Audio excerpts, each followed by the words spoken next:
midst. After Jesus had taken his mighty action and this young man is resurrected back to life, the people on the street around him, the ones following with Jesus, the ones coming out of the town with the funeral processional, they respond with fear, is what the New Revised Standard Version says. In the New International Version, it says awe. And across the gamut of versions, you see a number of different words.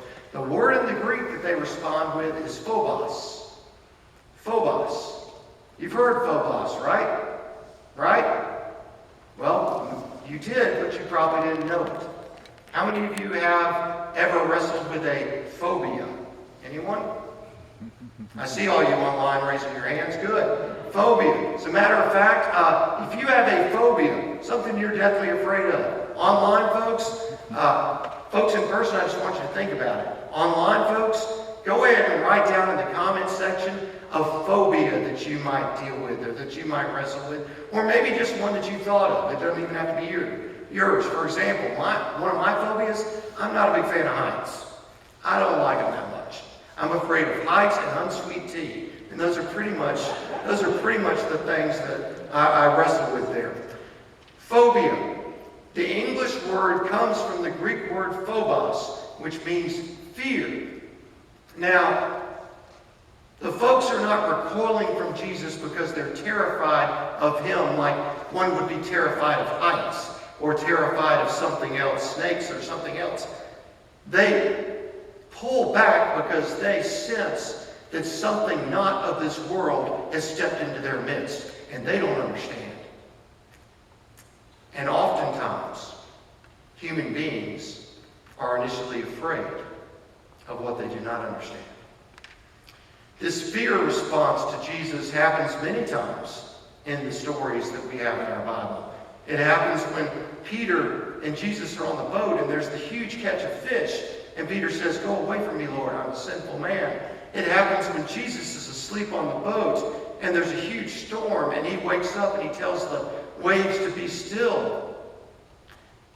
And when the seas are calm, the disciples look at him with fear and say, "Who is this man that even the wind and the seas obey him?" In the resurrection appearances, when Jesus appears in the midst of the locked upper room, the disciples think they've seen a ghost.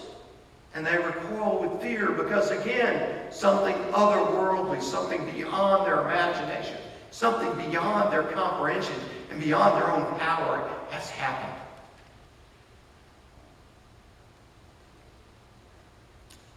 Phobos.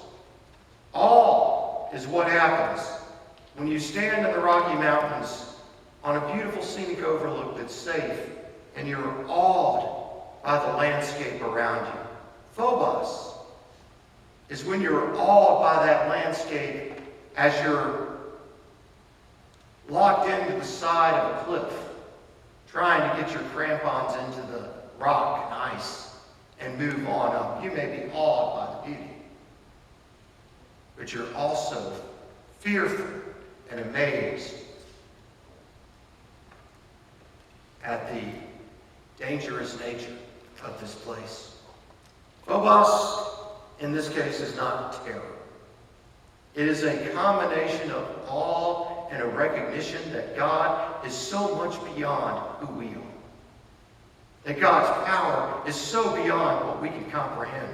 It is a wonder that something completely otherworldly is stepped in front of you. And in the midst of that holiness and power, we simply cannot stand. This is not a fear where we're talking about hellfire and brimstone. This is a fear and awe of the disciples and the others around Jesus being overwhelmed by the otherness of God. Sometimes, friends, I think we might need a little phobos when it comes to God. Because we are tempted to make God we are tempted to be so interested in how close God is to us. And that is true. God's immanence, his closeness, his nearness is being nearer to us than our breath. This is a part of the character of God. But there's also the truth that God is completely other and completely beyond and above all the mere things that we wrestle with and face. It is the sense of the text where we think of, what is God that he is mindful of us? That theme which occurs throughout the Scriptures. It is a recognition of our smallness in the face of God's might, in the face of God's power. It is a recognition of God's incredible grace, an awareness that we would not exist. The universe would not exist. Creation as a whole would not exist without God putting it into play. When we grow too familiar with God, we lose our sense of wonder and healthy fear. And we begin thinking only of God, only with what we know. And we forget that God is more. More than we can imagine. More than we can express with our words. More than we can think, more than we can understand. Perhaps we should regularly realize that God is not our pet. He's not our personal assistant, our co-pilot, or our life coach.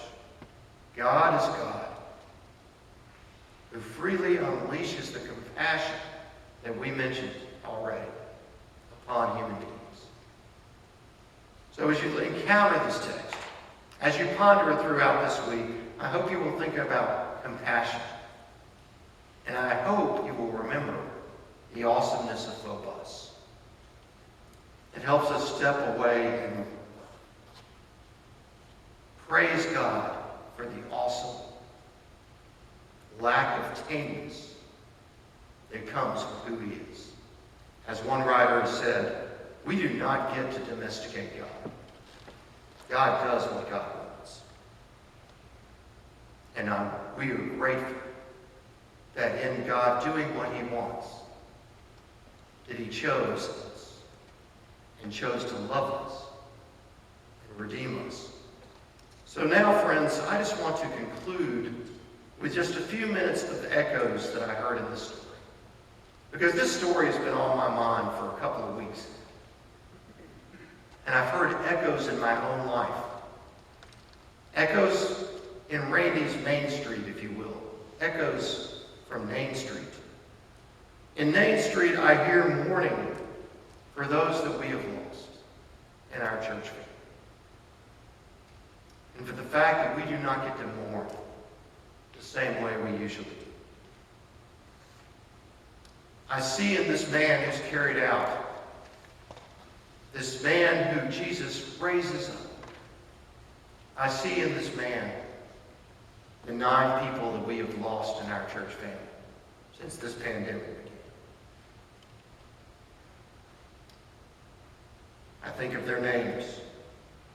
I think of their faces. I think of their families. And I remember them. You remember them too, don't you? Emma Heath, Carl Crowder, who I can't not think of as I look up into the lights because he's normally up there making sure that I'm bright.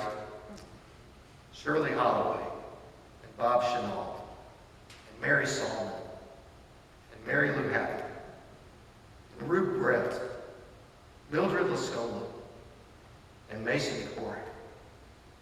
All who, as I have read this story, I have seen in this one who's being walked out and mourned. In this story of mourning, we remember these. Mourning is so hard. But then I think of something else from this story. I hear another echo. As I listen to the story of Main Street, I ache for our widows and the widowers that I know. This woman named, she was a widow. She was alone. She had buried her husband, the one who would take care of her in this culture. Women had so few rights, could not own property, could not make their own livelihood in nearly every case. And so when her husband died, her adult son was the one who would take care of her. And now he is gone.